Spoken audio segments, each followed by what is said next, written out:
Hello, it's Adam here at Stretch Your English. I'm here to share ideas and resources for teachers of English to speakers of other languages.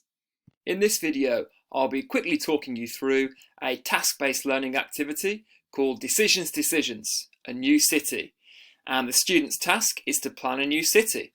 It's probably more suited for upper intermediate or advanced learners and might be at home in an EAP class, for example.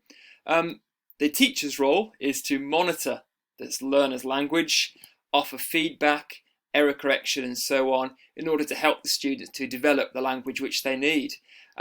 It's simply a few ideas which I've put on a Padlet wall, and the link to that is below this video as usual. Before we start though, just a quick note on task-based learning. I know this is something which I would like to experiment with a bit more and include a bit more in my own lessons. It's something I read about quite a lot while studying for the Cambridge Delta, and there's quite a good quote from the British Council's Teaching English website, which says, I'll simply read it here: in a task-based lesson, the teacher doesn't predetermine what language will be studied. The lesson is based around a central task. Okay, and the language studied is determined by what happens as the students complete that task. So, as with any of these approaches or ideas, many interpretations, I'm sure. One way I've always thought about task-based learning is that we have a task, the students need to use language in some way in order to complete it, and that's when the teacher can monitor and offer feedback, error correction. Perhaps the teacher can give some supplementary language or reformulate the language which the learners have used in order to help them clarify or refine what they're saying or writing, and simply help them to develop their language skills as needed. With this, the learners can then complete or repeat a similar task, or, as discussed on the link on the previous slide, the lesson can then move to focus more on this language and with perhaps some more traditional practice activities based on the language which has arisen. So, with this in mind, I've just got some ideas on a Padlet wall, like I say. The link to that is in the description below this video. And when you click that link, it will open in your browser. So here we can see some instructions. A new city. Here's the deal. You and your team are in charge of planning a new city. And here are some key details. So from the start, there are some key criteria which the learners have. So the city's around 30 kilometres wide. It's more than 100 kilometres away from the nearest town or city. That's something to bear in mind. And it already has quite a good infrastructure. It has small roads, homes, essential shops, schools and office space, all with electricity, water and internet. So clearly, it's already a very happy place to live. However, the learners are tasked with making this city a thriving, amazing place for everyone and visitors to the city. And in order to do this, there are some big decisions which need to be made. Okay, so the learners will have to work through 3 stages, so 3 mini tasks, if you like, in order to plan their city. So we'll go straight in and look at stage A, transport infrastructure. So here the students need to decide on which transport infrastructures to include in their city.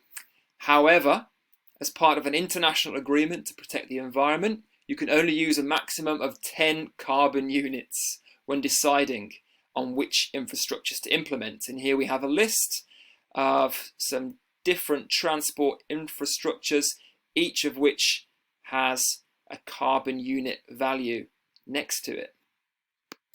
So as the students perhaps work in small groups in order to discuss their choices, the teacher can monitor how the students perform, and before the lesson, the teacher could perhaps anticipate some typical language which might be required in order to complete this. So just some ideas include language for making suggestions, language for agreeing and disagreeing or hypothesizing.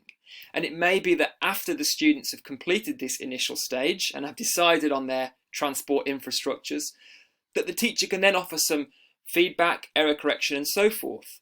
Again, just some examples here. It may be that you help the students with some language for making suggestions. for offering a strong suggestion. I really think we should. Or perhaps a softer suggestion, just an idea. It's just a thought, but we could. Same with agreeing and disagreeing. It may be that you notice some of your students perhaps struggle to find that middle ground and offer partial agreement. So it may be that you can offer some language to help them there, or a way to politely disagree. I'm not so sure about that. Would you be open to option B, for example? You may want to look at pronunciation or features of connected speech. With hypothesizing, you may choose to look at the use of contractions. It'd be good if, or if we'd had that in my town, it would have been, etc. So you can see how there's lots of different ways in which you can monitor the language which the learners use in order to then help them along and find those areas for development. When you feel like it's time to do so, you can move on to stage B, which between you and me is essentially the same task, but in a different disguise, if you like. So here, the students probably have to use similar language structures on a very, very similar task. But here, the topic is facilities and amenities.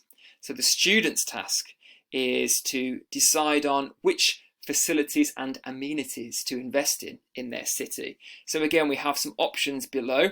However, the criteria is that, or the catch is that the students have a budget of 10 million coins. So we can see here that each of these options has a price, and the students need to work together in order to decide what they want. Again, after this stage, you could offer more feedback and help the students with the language they've used whilst completing this stage. And when you're ready, move to the final stage, stage C. Again, similar task, but this time a little bit more open, hopefully to allow for a bit more creativity from the students this time. So here we have the title Cultures and Celebrations. And your city will have its own unique festival in which everyone can come together to share joy and happiness. However, you need to think very carefully about this because it's a big investment that could have a major impact on the culture of the city. And again, there's some set criteria here for the students to discuss in groups. So what, when, and how are you going to celebrate? Will the celebration benefit the economy? Perhaps more importantly, will it benefit the well-being of the citizens? So this is hopefully a bit more of a creative task to finish off the students' planning of their city. And when they're ready, they can give the city a name, share it with their peers. You could perhaps do some presentations here, or even have a vote on favourites and so forth. And that concludes the task, really. And as I say, hopefully this can provide a means through which the students and the teacher can identify areas for language development, which the students can continue to work on, not only during the course of this task, but in future lessons as well. If you do use this task in a lesson, please do let me know how you get on. You can contact me on stretcherenglish@gmail.com. And as usual, if you want to keep up to date with these ideas, please do subscribe to the channel or check out my website, stretcherenglish@gmail.com. You or your learners can also check me out on Instagram, and here's the email address one more time. So happy teaching and thanks for watching.